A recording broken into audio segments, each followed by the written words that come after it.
Biology, Unit 14, Transportation in Plants and Circulation in Animals. ஒரு plant நல்லா வளர்றதுக்கு ரெண்டு விஷயம் அதுக்கு தேவை, food and water.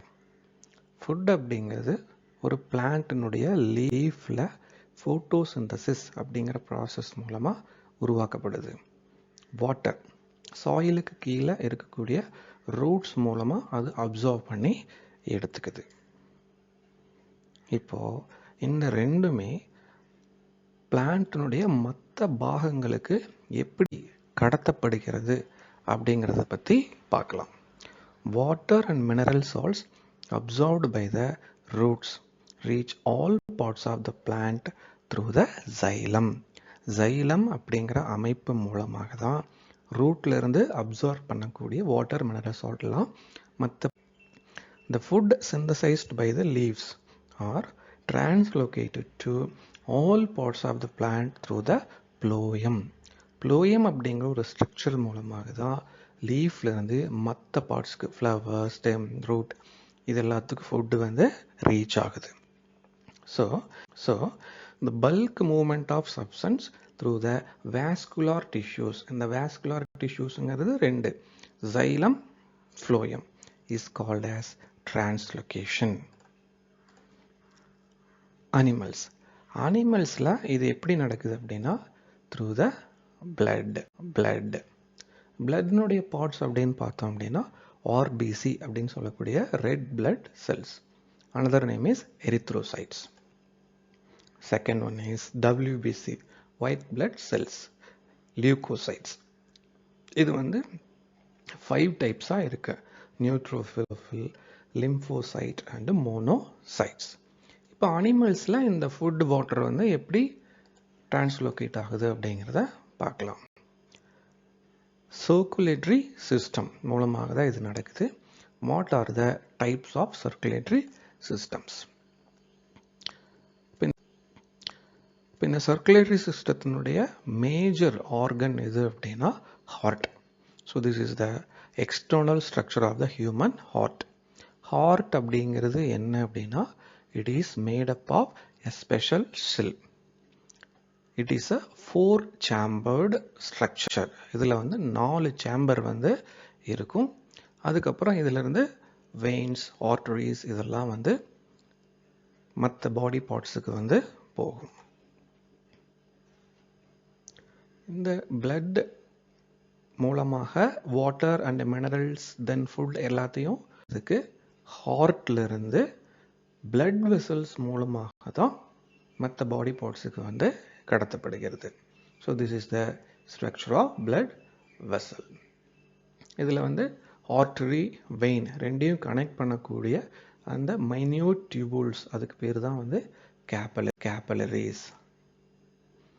Transport means to carry things from one place to another. ஒரு இடத்துல இருந்து இன்னொரு இடத்துக்கு கொண்டு போகிறது. In larger organisms like animals, transport of nutrientsனா food, salt, oxygen, hormones and waste products are performed by the circulatory system. The circulatory system consists of the circulating fluids, the blood and the lymph and the heart and the blood vessels. So இதெல்லாம் சேர்ந்தது தான் circulatory சிஸ்டம்னு சொல்கிறோம். இதில் main part வந்து heart which form the collecting and transporting system. Unit 15, nervous system.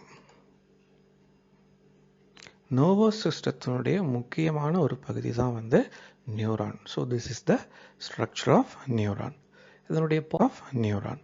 இதனுடைய parts அப்படின்னு பார்த்தோம் அப்படின்னா dendrites, nucleus, cyton, axon, nodes of Ranvier, myelin sheath, axon terminal. The nervous system is made up of nervous tissues. It is formed of 3 disc neurons, neuroglia and nerve fiber. Structure of neuron. Neuron typically consists of 3 basic parts, cyton, dendrites and axon. இந்த நியூரானை வந்து நம்ம 3 டைப்ஸாக பிரிக்கலாம். Unipolar A, bipolar B and multipolar C neurons. Transmission of nerve impulse. So இந்த neurons வந்து எப்படி சிக்னல்ஸை வந்து transmit பண்ணுது அப்படிங்கிறது பார்த்தோம் அப்படின்னா, all the information from the environment, நம்மளை சுற்றி கூடிய விஷயங்கள் are detected by the receptors located in our sense organs such as eyes, nose and the skin. இப்போ நம்ம 5 types of sense organs பற்றி படிச்சிருக்கோம். touch, hearing, sight, smell, taste. So இங்கே இருக்கக்கூடிய ரிசப்டார்ஸ் மூலமாக என்விரான்மெண்ட்லேருந்து நமக்கு கிடைக்கக்கூடிய சிக்னல்ஸை இந்த நர்வ் இம்பல்ஸ் மூலமாக பிரெயினுக்கு வந்து கடத்தப்படுகிறது. Information from the receptor is transmitted as electrical impulse and is received by the dendrites tip of a neuron. The impulse travels from the dendrite to the cell body and then axon to its terminal end. On reaching the axonal end, it causes the nerve endings to release a chemical which is called as neurotransmitter, which diffuses across similar electrical impulse in the dendrite of the next neuron, then to their cell body to be carried along the axon. So இதில் பார்த்தோம் அப்படின்னா டாப்பில் இருக்கிறது axon, then dendrite. ஆக்சானில் இருந்து neuro transmitter தன்னுடைய chemical சிக்னல்ஸை electrical சிக்னல்ஸாக டென்ட்ரைட்ஸுக்கு வந்து pass பண்ணுது. So இந்த ரெண்டுக்கு இடையில இருக்கக்கூடிய கேப்ஸ் தான் சினாப்ஸ்ன்னு சொல்லுவோம். அது ரிசீவ் ஆகக்கூடிய இடத்த வந்து ரிசெப்டார்ஸ் அப்படின்னு சொல்லி சொல்லுவோம். So this is called as nerve impulse transmission. Next, human nervous system. Human nervous system are consist of 3 types: central nervous system CNS, peripheral nervous system PNS, autonomic nervous system ANS. This is the structure of human controls all functions of our body. A human brain is formed of 3 main parts. ஒரு brain வந்து 3 main parts ஆல உருவாயிருக்கு. A forebrain, B midbrain, C hindbrain. The brain is controlling center of all the body activities. It is covered by 3 connective tissue membrane or meninges. இந்த பிரெயினை சுற்றி meninges அப்படிங்கிற ஒரு அமைப்பு காணப்படுது.